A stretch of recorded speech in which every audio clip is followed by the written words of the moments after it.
3 invités avec nous chaque soir pour décrypter les mouvements de la planète marché. Vincent Juvin, c'est à nos côtés, stratégiste chez JP Morgan Asset Management. Bonsoir Vincent. Bonsoir Grégoire, bonsoir à tous. Julien Pierre Nouan, directeur des études de la gestion diversifiée de Lazare Frères Gestion, nous accompagne également. Bonsoir Julien Pierre.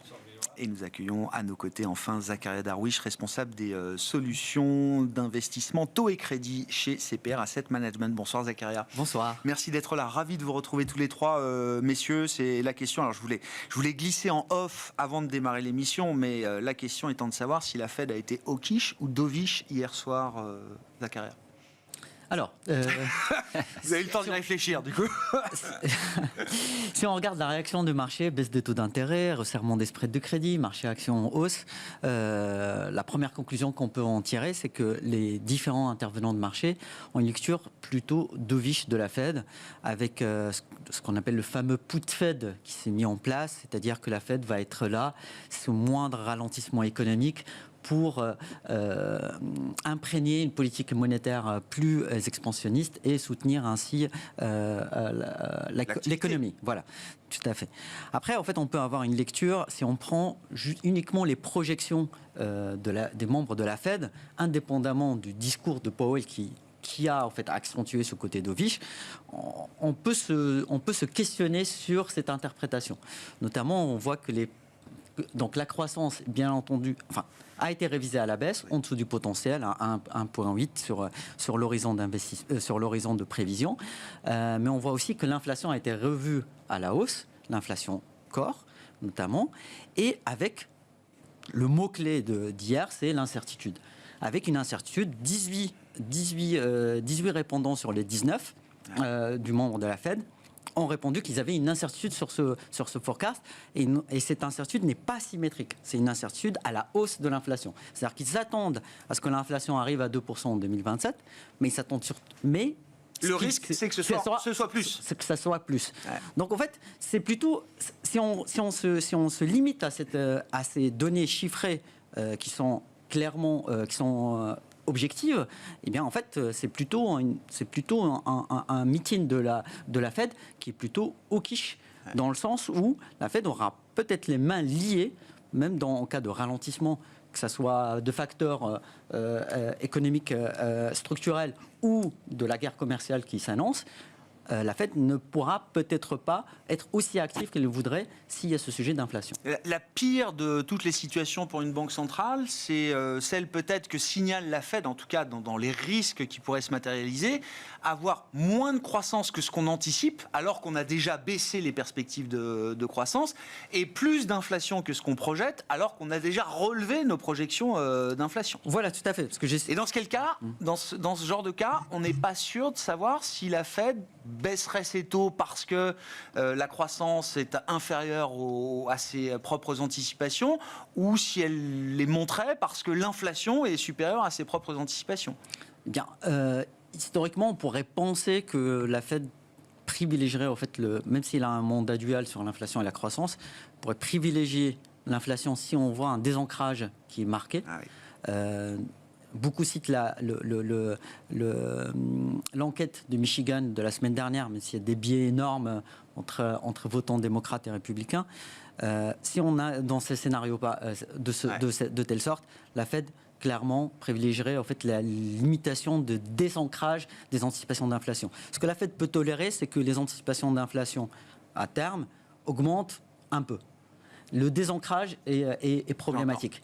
Et on peut le voir, par exemple, en 2022, où on pensait que finalement, la hausse forte des taux de la Fed va créer une récession aux États-Unis.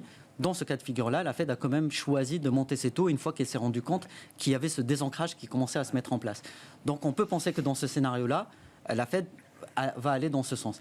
Est-ce que le président Trump laisserait la Fed faire ça ? Une autre question. Oui, on reviendra à Trump. Non, mais l'idée qu'il puisse y avoir une nouvelle bosse d'inflation, notamment liée aux tarifs, ça a été évidemment au cœur du sujet de la conférence de presse de Jérôme Powell. Pourquoi pas ? On peut le tolérer, mais il ne faut pas que les anticipations d'inflation se désancrent sur ces questions. Voilà, et je pense que c'est pour ça que la Fed met l'accent, d'ailleurs la Fed et toutes les banques centrales qui ont pu communiquer là-dessus, mettent l'accent sur leur interprétation et leur calculs, leurs estimations sur le fait que l'impact des barrières douanières va être un one-off. Si on commence tout de suite à communiquer pour dire que finalement, en fait, cet impact va être potentiellement à long terme, on peut inciter les différents acteurs économiques à désancrer quelque part ces anticipations d'inflation. Et on retrouve donc le qualificatif transitoire qui a été à nouveau utilisé par Jérôme Powell hier soir pour qualifier l'idée d'une bosse d'inflation liée aux tarifs. Notre scénario central à ce stade est que cette bosse d'inflation pourrait être transitoire. Julien Pierre, sur la Fed. Oui, c'est vrai pour résumer sur la Fed, je pense que dans un contexte très incertain, ils essaient de se ménager toutes les voies possibles. Les dots nous disent effectivement, si on a une croissance qui tient, on a ce sujet d'inflation, eh bien on va rester peut-être sur ce scénario de baisse. Peut-être moins, ça s'est joué à pas grand-chose d'avoir seulement une baisse en scénario médian, ça s'est joué à un votant. En fait, je pense que la question, on peut aussi la poser de la manière suivante, c'est de savoir où est le niveau d'activation du put de la Fed. Bien sûr. Il y aura un put de la Fed, c'est-à-dire que la Fed ne laissera pas l'économie américaine se cracher, même s'il y a un sujet d'inflation. Maintenant, le seuil à partir duquel il sera activé est peut-être plus bas que ce qu'il a pu être par le passé. En 2018, on avait eu une baisse du marché de 20% qui avait fait effectivement se changer de braquet la Fed. À l'époque, Jérôme Powell disait qu'ils étaient un peu en pilote automatique dans les hausses de taux. Et puis, quelques mois plus tard, non, on repart à la baisse de taux parce qu'il y a eu ce gros choc sur les marchés. Mais il n'y avait pas de sujet d'inflation à l'époque. Même si on avait effectivement les droits de douane. C'est vrai qu'en théorie, les droits de douane, c'est un choc, un one-off sur les prix. Maintenant, ça vient après une période où l'inflation a quand même été pendant assez longtemps forte. Donc, ça fait partie... l'accumulation de chocs peut faire qu'on a un décalage des anticipations. Et c'est vrai que lorsqu'on regarde les enquêtes aujourd'hui, encore aujourd'hui dans le FIDI-Fed sur les composants de prix, ça accélère fortement. Donc, je pense que ça va être un sujet. Il y a aussi d'autres volets de la politique Trump à prendre en compte. La lutte contre l'immigration, ça resserre aussi le marché du travail. Donc, est-ce que les salaires ralentiront aussi fortement que ce qu'ils avaient fait grâce à cette grande arrivée de main-d'œuvre en 22-23 ? Ça va aussi faire partie des sujets qui vont être importants pour cette question de l'inflation et donc, in fine, de la Fed pour les marchés. Trump, ça reporte, ça décale dans le temps le retour à l'objectif d'inflation de la Réserve fédérale américaine, c'est ça? Oui, sans doute. Et déjà, on le voit, lorsqu'on regarde les chiffres d'inflation, l'inflation core, elle s'est en fait stabilisée sur un niveau qui est plutôt 2,5-3 que les 2% de la Fed. Si on est autour de 2,5, je pense que c'est tolérable pour la Fed, mais si on se stabilise et qu'on voit des signes de réaccélération, une inflation qui se mettrait à réaccélérer vers les 3 en glissement annuel, ça serait sur l'inflation core, je pense que ça serait assez compliqué pour la Fed. Et là, le risque d'inflation concerne les prix des biens, c'est ça? Ce sont les biens de consommation notamment dont les prix pourraient repartir à la hausse. Alors que là, on était très focalisé sur une inflation domestique de services. Là, le risque va porter sur l'autre partie de l'inflation, c'est ça? Oui, tout à fait. Et puis, il y a un autre facteur aussi à prendre en compte, c'est que lorsqu'on regarde le marché de l'immobilier, et notamment sur l'habitat collectif, on a eu une bosse d'arrivée sur le marché de biens qui ont aidé aussi à résoudre les tensions de ce marché immobilier. Il y a quand même eu moins de mise en chantier récemment, donc est-ce qu'on ne risque pas de retendre un peu le marché du logement, qui a été aussi une composante importante de l'inflation des services? Donc oui, le sujet de l'inflation n'est pas totalement résolu et il risque même de revenir au premier plan pour la Fed. Bon, qu'est-ce que vous retenez de la conférence de Jérôme Powell hier soir, bien sûr, Vincent, et de ce qui va faire bouger la fonction de réaction de la Fed là, dans les prochains mois et les prochains trimestres? Alors, tout en souscrivant à ce qu'ont évoqué Zacharia et Julien Pierre, je pense que, en effet, les marchés ont clairement une interprétation dovish de cette réunion. Je pense que, et même si je souscris à cette idée que l'inflation restera évidemment un des paramètres centraux pour la Fed, on se rend quand même compte que l'économie américaine a reçu un choc, en tout cas de confiance, qui est quand même important, notamment sur les services. Enfin, les PMI services sont quand même fortement baissés. C'est quand même assez spectaculaire, je trouve, notamment sur la partie de l'économie qui devait répondre positivement à l'arrivée de Donald Trump en en l'occurrence les petites et moyennes entreprises. La baisse de l'indicateur confiance NFIB était tout à fait importante. Et puis le moteur de l'économie américaine, les consommateurs, ne savent plus non plus à quel sens vouer, notamment en raison des craintes sur l'inflation. Donc je pense que certes, historiquement, c'est vrai que cette inflation est un paramètre important. J'y vois plutôt une bosse temporaire, en effet. Le risque, il est peut-être, comme Julien Pierre l'évoquait, sur le marché du travail. C'est vrai que les tensions induites par la politique migratoire, là, pourraient amener quelque chose de plus durable dans cette inflation. Et c'est sans doute quelque chose auquel il faudra être plus vigilant. Mais on a revu, nous, comme l'a fait, sensiblement nos perspectives de croissance à la baisse. C'est quand même de 2,1 à 1,7 sur 2025. C'est une forte révision à la baisse. Donc voilà, chez nous, on est même en delà d'un 7, alors qu'on avait en décembre encore une estimation à presque 2,5. Donc le choc sur le premier trimestre, il va quand même être tout à fait significatif. Et il touche des moteurs économiques qui ont été importants et relativement contributeurs ces derniers mois. Donc moi, j'en retiens quelque chose de dovish à juste titre, ou en tout cas, j'apporte en tout cas un regard un peu contrariant, même si je suis assez d'accord avec ce qu'évoquait Zakaria, que la croissance, ça pourrait vraiment être un sujet de préoccupation aussi aux États-Unis dans ce contexte-là. Maintenant, gardons à l'esprit qu'on a un peu le mauvais Trump ici en début d'année et que c'est un petit peu les mauvais côtés de son agenda, qui reste quand même évidemment des mesures fiscales qui doivent être reprendre plus tard cette année et qui pourraient là redonner un petit peu plus d'enthousiasme, notamment... On a eu que le bâton pour l'instant. Sur la fiscalité des investissements en recherche et développement, sur la fiscalité tout court. Donc là, on pourrait peut-être avoir, je dirais, un petit peu quelque chose de plus positif. Mais voilà, je retiens en tout cas, comme les marchés aujourd'hui d'ailleurs, plutôt l'aspect positif de cette politique monétaire où les baisses de taux sont quand même assurées pour cette année compte tenu du trou d'air économique auquel on fait face. Oui, c'est quand même un point de révision à la baisse pour la croissance américaine là en quelques mois avec le choc de confiance. Rien que le choc de confiance et d'incertitude justifie qu'on enlève c'est significatif. Un point de croissance sur l'année pour l'économie américaine. C'est ce que Donald Trump appelle une période de transition, un régime où on passerait de croissance au-delà du potentiel. Ça fait quoi ? Au moins 2 ans que l'économie américaine, trimestre après trimestre, est au-dessus de son potentiel, pour revenir pendant quelques trimestres au moins sous le potentiel, c'est ça, une période de transition. C'est une transition turbulente, et alors, paradoxalement... Parce que si c'est 1,5, c'est pas si mal encore. Hein. Après, mais ça peut être peut-être, pourquoi pas, plus faible, hein, j'en sais rien. Comme on l'a évoqué, c'est que c'est conjugué évidemment avec une inflation qui remonte, donc c'est vrai que pour l'électorat de Donald Trump, ou les Américains de manière générale, c'est évidemment, en tout cas, une transition plutôt difficile à avaler. Donc c'est vrai que cet électorat va se retrouver squeezé des deux côtés. C'est moins de création d'emplois, moins d'activité économique et un coût de la vie qui reste élevé, un coût de l'immobilier qui reste élevé. Donc c'est vrai que ça va être quand même, en tout cas pour la base électorale de Donald Trump, ça va quand même être plutôt difficile à avaler à mon avis comme pilule. Et oui, je trouve qu'objectivement, ça semble pas l'alerter, ni Wall Street, ni Main Street pour l'instant. On verra un petit peu qui finalement fera bouger Donald Trump dans les mois prochains. Quelle est sa fonction de réaction? Mais enfin voilà, il faudra, après le bâton, il faudra quand même venir avec un certain nombre de carottes, je pense. Mais c'est peut-être la stratégie. Le séquençage a peut-être été imaginé comme ça.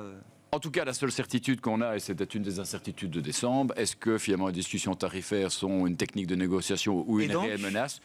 Il y a quand même un petit peu plus des deux. On voit quand même qu'il y a moyen, en tout cas, de négocier avec Donald Trump. Il faut trouver les bons mots. Alors, le Canada ne les a pas tout à fait trouvés. Le Mexique a été un petit peu plus fin en la matière. On verra si l'Europe, finalement, dans ce contexte-là, trouve une voie aussi pour sortir de la crise. Moi, je n'avais pas de doute que le Trump transactionnel existait toujours. Là où je suis surpris, c'est que je trouve qu'il y a quand même une vision un peu plus dogmatique, en tout cas chez certaines personnes qui l'entourent à des postes économiques clés, pour nous dire que les tarifs, c'est là pour durer, que oui, ça peut jouer dans la négociation, mais que c'est aussi demain une source de revenus pour l'État fédéral américain, que c'est une manière de remettre le système monétaire mondial aussi à l'avantage des États-Unis. Ils sont persuadés que le système leur est défavorable, hein, que ce soit le système commercial ou le système monétaire. Donc il y a aussi quand même... mais en attendant, je pense qu'en Europe et en Asie... Un truc un peu structurel dans la pensée autour des tarifs. Et merci Trump et merci pour cette vision, parce qu'aujourd'hui, on voit que dans les deux autres grandes économies mondiales, Chine et Europe, ce qui se passe aux États-Unis a forcé les autorités à prendre leur avenir en main. Et je dirais, en Europe, on le sent très bien avec les décisions allemandes et les futures décisions européennes. Mais on l'a vu en Chine aussi, qui s'est réveillé également sur le soutien à la consommation. C'est tout à fait inouï. C'est le mauvais Trump pour les États-Unis, mais c'est le bon Trump pour le reste du monde pour l'instant. Voilà, parfois à voir. Trump et Powell, vous le disiez d'un mot tout à l'heure. Moi, il l'a plutôt laissé tranquille jusqu'à présent. Alors hier, il met un petit tweet, Trump, pour dire il faut que la Fed baisse les taux, etc. Bon, son objectif de marché, c'est la baisse des taux longs. Les taux longs ont baissé hier. D'une certaine manière, Jérôme Powell a quand même n'est pas monté au créneau ou en confrontation brutale avec Trump à ce stade. C'est peut-être aussi, peut-être la casquette de Powell pendant la conférence de presse. On peut interpréter ça également comme une motivation pour essayer de garder quelque part cette indépendance par rapport à l'exécutif aujourd'hui, je pense que Trump laisse tranquille Powell parce qu'on n'est pas dans une situation conflictuelle où la Fed devrait privilégier l'inflation sur la croissance. Et tant qu'on est dans ce schéma-là, on peut s'attendre, bien entendu, Trump, on connaît le personnage, donc on peut s'attendre à quelques sorties, mais que globalement, il n'y a pas d'interférence. La question va se poser vraiment si on se retrouve dans ce scénario de risque où l'inflation réaccélère. Tant que ce n'est pas le cas, on va rester dans 1-2 baisses par an sur l'année. Il n'y a pas de sujet. J'entends. Il aura des baisses de taux. Le fait que Jérôme Powell annonce un ralentissement de la réduction du bilan de la réserve fédérale américaine, alors sur la partie trésorerie qui courait à 25 milliards par mois, on ne va plus réinvestir que 5 milliards, c'est ça si je dis, exactement. On ne va plus prendre que 5 milliards au marché. Voilà. Oui, c'est ça. Donc, en fait, dans la réduction de bilan. On était sur un système où, en gros, tout ce qui tombe, on le réinvestit. Et puis après, en fait, on a capé cela pour enlever en fait 25 milliards par mois. C'est ça. Et là, dorénavant, la Fed va enlever que 5 milliards par mois. En citant des tensions sur le marché monétaire, sur la tuyauterie, on va dire, du marché monétaire. Donc, l'élément positif, c'est que le marché va avoir à absorber moins de trésoreries. En gros, 20 milliards par mois sur les 9 mois. Donc, ça fait 180 milliards sur l'année. C'était nécessaire d'annoncer ce genre de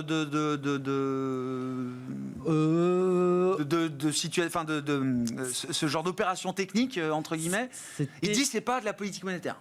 Il ne veut pas en faire un outil de politique monétaire. Mais bon, ça soulage quand même, vous disiez, le marché de 180 milliards. Exactement, oui. En fait, on voyait quelques micro-tensions sur le marché, mais rien qui ne poussait à une réaction, on va dire, tout de suite. C'est peut-être aussi pour contrebalancer l'effet des annonces, des projections. Mais en gros, ça fait 180 milliards de moins, donc ça contribue nécessairement à la baisse des taux et ça va également dans le bon sens, dans ce sens-là. On a vu la baisse des taux longs hier, sans doute liée aussi à cette annonce de la Réserve fédérale américaine. Qu'est-ce qui nous attend le 2 avril, Julien Pierre ? Bonne question. Au-delà du fait que ce sera donc dans le narratif politique de Trump le jour de libération de l'Amérique, désormais. Une date sacrée, là. Voilà, donc pour rappel, début avril, Donald Trump reçoit un rapport sur les pratiques commerciales des autres pays, rapport qui devrait donner un peu une base pour annoncer de nouvelles mesures. Donc est-ce que ce seront ces fameux droits de douane réciproques ? Et si oui, qu'est-ce que ça veut dire exactement ? Est-ce que c'est au niveau du pays en moyenne, par catégorie de produits ? Il y a beaucoup de flou là-dessus. On a très peu de détails. Et puis, et donc, on va voir. Et il faudra voir aussi, dans un deuxième temps, comment les autres parties répondent.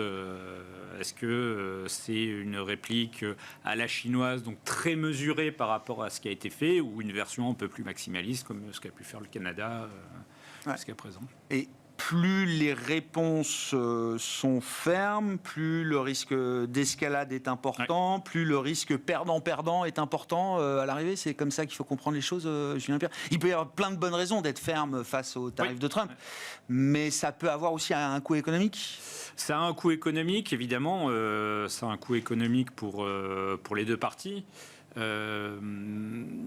Beaucoup pour les États-Unis. Lorsqu'on regarde les simulations qui sont faites par les instituts spécialisés dans le commerce international, disent que de ce contexte de guerre commerciale, les deux grands perdants, ça reste quand même les États-Unis et la Chine. Alors, à condition d'avoir effectivement des augmentations réciproques.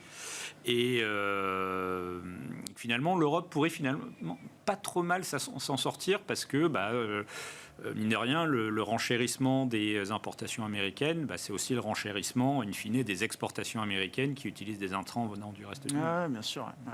Bon. sur le risque de guerre tarifaire généralisée. Bon, pour l'instant, c'est que de la spéculation, mais le 2 avril, visiblement, il va quand même se passer quelque chose, Vincent. Oui, alors moi je pense qu'en Europe on a quand même aussi un petit peu de soucis à se faire aussi par ailleurs, mais oui, on verra un petit peu ce qu'il en est. On a quand même un excédent commercial qui continue à croître des États-Unis, donc c'est quelque chose qui va certainement pas être très bien perçu à Washington, donc prudence. Alors on temporise, là l'Europe aussi. On a décalé un peu la réponse. Voilà. On va avoir une première phase de réponse dès le début avril, et finalement on verra plutôt mi-avril.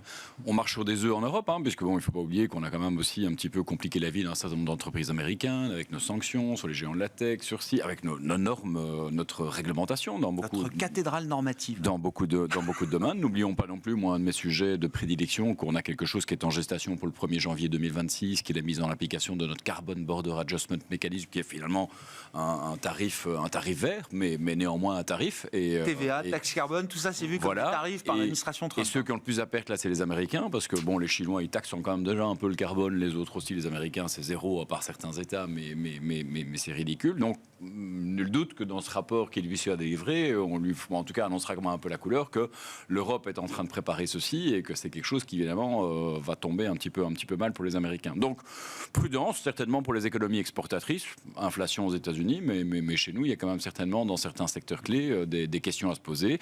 Malheureusement pour la France, c'est vrai que je ne sais pas pourquoi, mais c'est vrai que quand il y a un peu des barrières tarifaires qui augmentent, c'est toujours le vin ou c'est l'huile d'olive italien ou c'est ainsi de suite. Il y a un peu comme ça des totems quoi, en termes de barrières tarifaires. Il n'y a pas d'autre terme. C'est l'Harley Davidson de l'autre côté. Quoi. Voilà. Donc, mais pour certains secteurs, certaines catégories de produits, c'est évidemment quelque chose à suivre avec grande attention. Bon. Restons sur l'Europe, si vous voulez bien, Vincent. Oui, donc il y a le risque Trump, évidemment, à compter du 2 avril. Et puis, il y a le risque positif généré par une Allemagne qui a pris un virage budgétaire historique. On raconte ça depuis 15 jours, tous les jours dans cette émission, mais je veux continuer d'en parler parce que je pense que c'est un moment important. Oui, c'est fantastique. Alors, c'est fantastique. Une fois qu'on a dit ça, qu'est-ce que ça change pour l'Allemagne? Qu'est-ce que ça change pour l'Europe? Qu'est-ce que ça change pour l'investisseur et la manière dont il regarde l'Europe, dont il regardera l'Europe demain par rapport à la manière dont il pouvait regarder l'Europe hier? Je trouve que c'est vraiment un tournant. Alors moi, objectivement, c'est quelque chose que je n'attendais plus. J'étais un pessimiste structurel sur l'Europe parce que je ne la voyais pas à la hauteur. Alors l'Europe institutionnelle est quand même encore un peu à la traîne sur ce dossier, même si REARM et autres sont des bonnes initiatives, mais elles sont quand même un petit peu vides lorsqu'on creuse un petit peu. Ce que fait l'Allemagne est évidemment tout à fait tangible. C'est quelque chose qui va amener la plupart des analystes à revoir à la hausse le potentiel de croissance de l'Allemagne de manière assez substantielle. On réalise, nous, chaque année des hypothèses de marché à long terme, on verra de combien on l'augmente pour l'Allemagne, mais enfin, ce sera quand même significatif. L'Allemagne redevient la locomotive économique de l'Europe alors qu'elle était un petit peu le maillon faible. Ces dernières années, c'était plutôt le pays malade en Europe. C'était le seul pays européen qui avait les moyens et le devoir d'investir. Ils le font et ils en tireront dans leur sillage un certain nombre d'autres pays. Par ailleurs, je note que dans la coalition allemande, il y a quand même un peu cette dimension européaniste qui est quand même également qui va de pair avec ce programme d'investissement.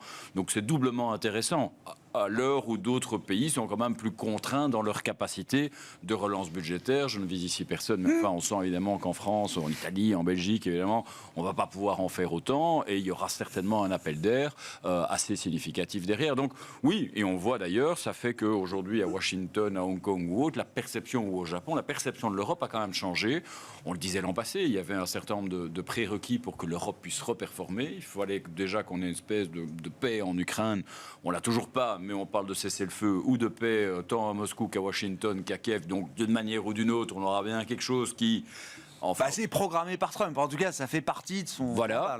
Et puis, une coalition pro-croissance en Allemagne. Et là, on a trouvé un artifice constitutionnel, ou en tout cas un artifice politique, que pour faire passer cela. Et là, c'est vraiment ça change le statut des actifs européens pour des investisseurs globaux anglo-saxons qui... Je demandais vraiment ces dernières années si ça méritait de regarder l'Europe. À certains égards, oui, parce que qu'est-ce qu'on a eu ces dernières années? Alors, sur la croissance allemande, qui, notamment sur les infrastructures, relançait l'industrie en Europe, qui était quand même un peu cette partie deep value. On voit que l'industrie est parmi les meilleurs secteurs depuis le début de l'année en termes de performance en Europe. Donc là, on va distiller évidemment des investissements tout au long de la décennie à venir et veiller à ce que ces investissements trouve essentiellement le chemin vers l'industrie européenne. On en parlait hors plateau, mais c'est vrai qu'aujourd'hui, dans chaque euro dépensé en défense en Europe part pour plus de la moitié hors de l'Europe. Donc il faut quand même essayer de veiller à ce qu'il y ait un peu ce patriotisme, en tout cas en termes de dépenses de défense. Donc ça, c'est une bonne chose, je pense. On parle de dérégulation. On l'a vu notamment pour le secteur automobile qui crie depuis des années que les normes CO2, c'est quelque chose qui les pénalise, à tel point qu'ils sont obligés d'acheter des crédits carbone à Tesla, par exemple. Donc là aussi... Voir à BYD, oui. Cet alignement des astres fait qu'il y a quand même aujourd'hui une perception de l'Europe qui, tant d'un point de vue, je dirais, géopolitique, macro-politique et autres, est déjà plus appétante. La valorisation, on le savait, mais il se passe quelque chose aujourd'hui dans les secteurs qui étaient restés en retrait.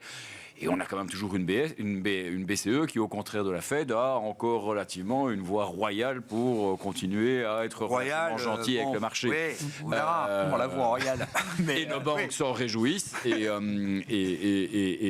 voilà. Donc oui, je pense qu'il y a réellement, en tout cas, matière aujourd'hui d'être plus optimiste sur l'Europe grâce à ce qu'a fait l'Allemagne. L'Europe, les actifs européens peuvent redevenir stratégiques, structurels dans des portefeuilles avec tout ce qui se passe aujourd'hui, Julien Pierre? Vu les mouvements sur les années passées de flux qui sortaient un peu systématiquement de l'Europe, les investisseurs qui, en décembre dernier, se demandaient encore « mais pourquoi avez-vous de l'Europe dans les portefeuilles ?» Je pense qu'effectivement, là, on est sans doute dans une première phase de mouvement de balancier, un peu correction de cet excès de pessimisme de la fin de l'année dernière qui était arrivé à un niveau extrême. Après, c'est clair, je suis d'accord avec Vincent, que les perspectives de moyen terme sont clairement améliorées.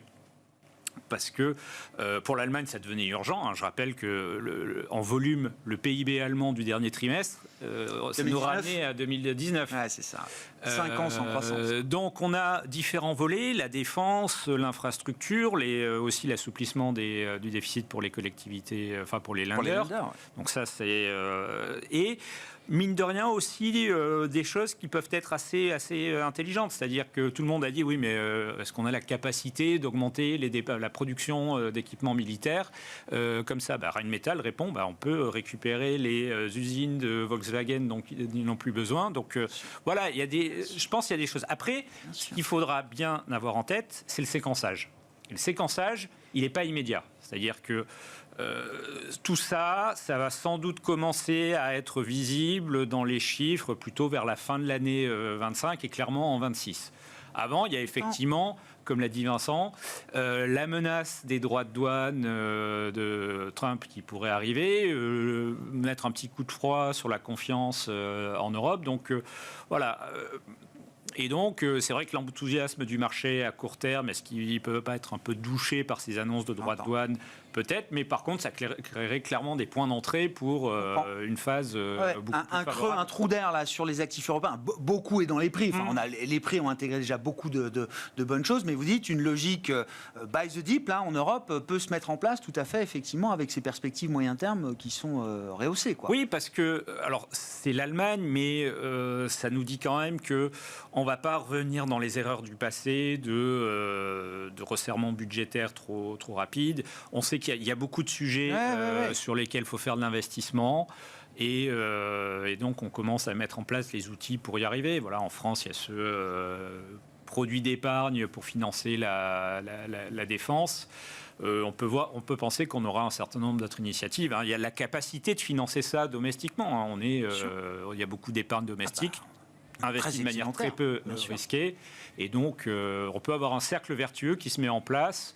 Je pense qu'avec le rapport Draghi, on est rentré dans une phase, en septembre dernier, on est rentré dans une phase de prise de conscience chez les dirigeants européens, dont on voit une nouvelle manifestation sur ces questions de défense et qui peut être porteuse sur plusieurs années. Bon. Qu'est-ce que ça change pour les actifs européens? Alors, l'euro, la devise... Le refuge ultime qui reste évidemment l'obligation souveraine allemande, le Bund, mais qui sera peut-être traité de manière différente demain. Je ne sais pas si l'Allemagne doit s'endetter à 70-75% de son PIB. Ça peut changer aussi des choses pour le Bund, par exemple, en tant qu'actif refuge. Oui. Ce que les investisseurs ont en tête aujourd'hui, c'est en gros, on va augmenter l'endettement. Donc les taux d'intérêt devrait mécaniquement monter. quelque chose qu'il faut savoir, c'est que le bond aujourd'hui, comme actif refuge, c'est un actif très rare. C'est-à-dire qu'il n'y en a pas assez, en fait, au final. Donc, ça pourrait, en fait, pousser encore plus la vue sur le bond comme étant actif refuge à être utilisé un peu plus comme actif refuge. Et ça rejoint le point de l'euro. C'est-à-dire que la question que se pose aujourd'hui beaucoup d'économies sur le fait que le dollar est la valeur refuge et c'est la devise de réserve. On peut peut-être assister à un petit mouvement. Il ne faut pas être sur ce domaine, pas être trop ambitieux non plus, malheureusement. C'est de réallocation vers l'euro comme actif refuge. Et ce genre de programme et le fait que l'Europe montre d'un point de vue politique qu'on peut en fait financer de façon conjointe, intelligemment sur des sujets qui mobilisent. Alors avant c'était NGU par rapport au Covid. Aujourd'hui c'est sur le sujet de la défense. Eh bien, en fait, ça permet aussi de renforcer la cohésion européenne et donc, en fait, de faire taire toutes les critiques sur l'euro, comme quoi c'est pas une monnaie fiable. Et on le voit, par exemple, sur les spreads de crédit. On voit que donc sur la France, le spread de crédit se resserre. Par rapport à. C'est une envolée de la courbe euro, mais les spreads se sont resserrés. Voilà, c'est la même chose aussi pour l'Espagne, c'est la même chose pour l'Italie. On est vraiment dans les zones basses. C'est la même chose pour la Grèce également. On est dans des zones basses sur les spreads de crédit. Et cette dynamique-là, si elle continue de s'enclencher, on peut en fait assister quelque part à cette réallocation des actifs de réserve vers plus d'actifs actifs européens. Et par rapport à la réallocation, US versus Europe, on peut aussi citer le Fund Management... L'enquête BOFA, bien sûr, spectaculaire, voilà, du mois de mars. 75% des répondants qui annoncent avoir réalloué des US vers l'Europe. J'ai vu le positionnement des investisseurs donc exposés aux actions américaines sur le mois de mars dans ce sondage mensuel de BOFA, c'est moins 40 points. Et à l'inverse, le positionnement des gérants de fonds exposés aux actions européennes, c'est plus 30 points. Oui. De l'histoire du sondage, visiblement, ça n'est jamais arrivé. Une rotation de flux ou de positionnement aussi important. Et du coup, ça montre quelque part ce changement quelque part au-delà juste d'une seule annonce, c'est vraiment le changement de vision sur l'Europe en se disant, en fait, l'Europe, oui, elle peut être cohérente, ça peut construire un ensemble qui est viable dans le temps et sur lequel je peux utiliser comme actif. C'est pas juste, on veut sortir des US parce qu'on est trop concentré, que c'est trop lourd, c'est aussi parce qu'il y a quelque chose d'attractif en face. Voilà, exactement. Parce qu'en fait, on a connu des épisodes passés où on voulait sortir des US, mais il n'y a pas d'alternative fiable. La Chine pousse pour les DTS, les droits de tirage du FMI, parce que sa devise n'est pas 100% librement convertible. L'Europe, on a toujours douté de cette fragmentation, donc il n'y a pas de... Il y a toujours eu ce sujet-là. La part de l'euro dans les réserves de change n'a pas beaucoup évolué. Ce qui a beaucoup bougé, c'est la part de l'or dans les réserves, dans les réserves des banques centrales qui a remplacé un peu de dollar. Et là, ce qui s'est passé ces derniers temps, quelque part, l'a plutôt justifié. Je pense que un certain nombre de pays émergents, et certainement les pays émergents non alignés, disons, étaient déjà conscients que les dollars, c'était pas tout à fait sûr pour eux. Depuis juin l'an passé, avec le gel, en tout cas des avoirs en euros russes, et surtout l'utilisation des revenus de ces derniers pour la guerre en Ukraine, quoi. payer la guerre en Ukraine, a montré que les euros, c'était pas sûr non plus. D'où or et d'où crypto, on l'a fort vu l'an passé. L'or tient, crypto moins. Mais c'est vrai qu'aujourd'hui, ce système monétaire international diversifié est clairement une réalité. Maintenant, le roi dollar a encore de beaux jours devant lui. Là, je ne m'inquiéterai pas pour ce sujet. Maintenant, paradoxalement, on peut faire le lien entre ce qui se passe. N'oublions pas que ce qui fait la force d'une devise, c'est aussi bassement la force de son armée. On l'a vu il y a 100 ans avec ce passage de relais entre les États-Unis et le Royaume-Uni.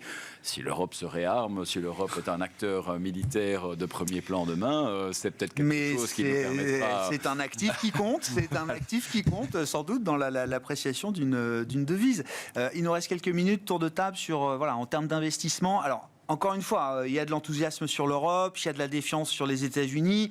Le marché reflète déjà en partie cette situation. Ouais. On a une correction de 10% sur les indices américains, une envolée des actifs européens, et pas que depuis 15 jours. Le DAX, ça fait quand même des mois que ça monte.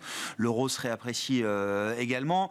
il y a la question un peu tactique. Est-ce que ce serait légitime d'avoir une normalisation un peu de tout ça? On vendrait un peu la nouvelle. Et puis derrière ça, qu'est-ce qu'on a envie d'avoir en portefeuille demain dans cette situation qui a un peu évolué quand même? Vous évoquez le cas de normalisation, c'est clairement ce qu'on fait en termes d'asset allocation. D'accord. C'est-à-dire que finalement, l'asset allocation qui prévalait en début d'année, et certainement chez nous, qui était le long US equity, le court Europe, c'est quelque chose qu'il a fallu neutraliser. Alors, est-ce que c'est le moment de passer long Europe, court États-Unis? J'estime que c'est peut-être encore un peu prématuré. Je pense qu'il y a un re-rating justifié, il y a une prime de risque qui peut être retirée pour l'Europe compte tenu des développements qu'on a eus. Maintenant, nous, on n'a pas encore fait le pas de passer en surpondération de l'Europe par rapport aux États-Unis. Il y a des problèmes à court terme qui arrivent pour l'Europe, ne serait-ce que les tarifs d'avril, etc. Il y a encore... Pierre l'a justement mentionné. Avant d'avoir déployé les 500 milliards d'euros d'infrastructures en Allemagne, oui. Et en attendant, on a une situation sur l'emploi qui se détériore, une croissance qui reste quand même relativement en berne sur la zone. La France, ça va faire un peu... Ça va patiner au premier trimestre et partout ce sera un petit peu difficile. Donc prudence. Par contre sur l'obligataire, je pense que ce qui s'est passé sur les taux en Europe est quand même particulièrement attrayant. Moi quand je vois aujourd'hui les OAT à 3,5 et ainsi de suite, c'est quand même plutôt alléchant, même si on pourrait avoir des tensions liées en tout cas au déficit budgétaire ou aux tensions politiques. Mais sur l'obligataire, là je pense qu'il y a certainement un repositionnement à opérer sur l'Europe très clairement. Julien Pierre. Nous, on était en début d'année déjà surexposé sur l'euro, à la fois parce que voilà, on pensait que sur la croissance, on aurait un peu de mieux, pas par anticipation nécessairement des mesures en Allemagne, mais et surtout parce qu'on trouvait le marché américain très cher et pricing un scénario un peu idéal. Et c'est vrai que pour l'instant, c'est une position qu'on maintient parce que le marché américain, il est un peu moins cher, mais il reste quand même assez cher. Il y a quand même des inquiétudes sur la croissance américaine, mine de rien, puis des effets un peu de loupe. Bien sûr. Un des facteurs de soutien de l'économie américaine, c'était l'effet richesse. Entre ce qu'on voit sur les cryptos et le marché américain, l'effet richesse, il pourrait un peu jouer dans l'autre sens. Donc voilà, on reste un peu prudent sur le marché américain, plus exposé sur l'Europe. Pas forcément encore à rajouter sur l'Europe parce que voilà, il y a eu beaucoup de bonnes nouvelles. Puis ça a monté. Ce genre d'écart de performance, entre les US et l'Europe, il est sur si peu de temps. C'est plutôt suivi de consolidation après, mais effectivement, voilà, si on a des corrections, on en profitera. On a, nous, un peu remonté les expositions au Japon, qui n'a pas fait grand-chose depuis un certain temps et qui a une dynamique économique quand même encore assez favorable. On le voit, voilà, cette sortie de déflation, elle veut dire aussi que pour la croissance des résultats, c'est mieux. Puis il y a une histoire un peu de gouvernance sur les entreprises japonaises qui est intéressante. Meilleure allocation du cash. On aime, voilà. Et par contre, c'est vrai qu'en exposition globale aux actions, on reste quand même un peu prudent parce que on va voir ce qui se passe le 2 avril. Je comprends. Ça peut, générer pas mal de volatilité. Sur la partie crédit, taux, justement, un mot du crédit high yield. Les spreads ont bougé un petit peu quand même aux États-Unis. Ça reste totalement dans des zones connues, contrôlées, maîtrisées, ou c'est déjà un petit canari de quelque chose? Non, en fait, il y a un écartement qui n'est pas, on n'est pas en mouvement de panique. Mais il y a quand même des choses intéressantes à noter, c'est que, en gros, c'est comme sur le marché action, le high yield américain a presque toujours surperformé le high yield européen. Et là, en fait, on voit cette tendance inversée. Et donc, le high yield, en fait, on pense souvent que les high yield, c'est des entreprises qui sont plutôt avec un levier financier important, qui ont des besoins de refinancement, et en fait, on pense souvent que parce que les taux d'intérêt sont élevés, que le high yield va souffrir. Et en fait, alors que la réalité du marché du high yield, c'est beaucoup plus lié à la croissance. Et en fait, on peut lier cet écartement à l'incertitude sur la croissance américaine qui s'est installée avec les surprises économiques aux US qui ont surpris en banquette à la baisse. Donc c'est ça en fait qui peut traduire cela. Le problème c'est qu'il n'y a pas de visibilité en fait sur les US. Bien sûr il n'y a pas de visibilité sur l'Europe, mais il y a certains secteurs qui sont beaucoup moins exposés, on va dire, à cette guerre commerciale, sur lesquels qui sont écartés. M'excuserez l'expression par sympathie. Oui, on l'utilise souvent. Oui, bien sûr. Et du coup, en fait, sur lesquels il y a des points d'entrée. Il y a des points d'entrée. On voit aussi que la hausse des taux a impacté négativement le secteur immobilier, alors que globalement, les entreprises sont beaucoup désendettées. Ils ont beaucoup vendu d'actifs pour rendre leur bilan plus solide. Du coup, ce sont des points d'entrée plutôt intéressants sur ce marché-là. Merci beaucoup, messieurs. Merci d'avoir été les invités de Planète Marché ce soir. Zakaria Darwish, CPR Asset Management, Julien Pierre Nouan, Lazare Frères Gestion et Vincent Juvin, JP Morgan Asset Management.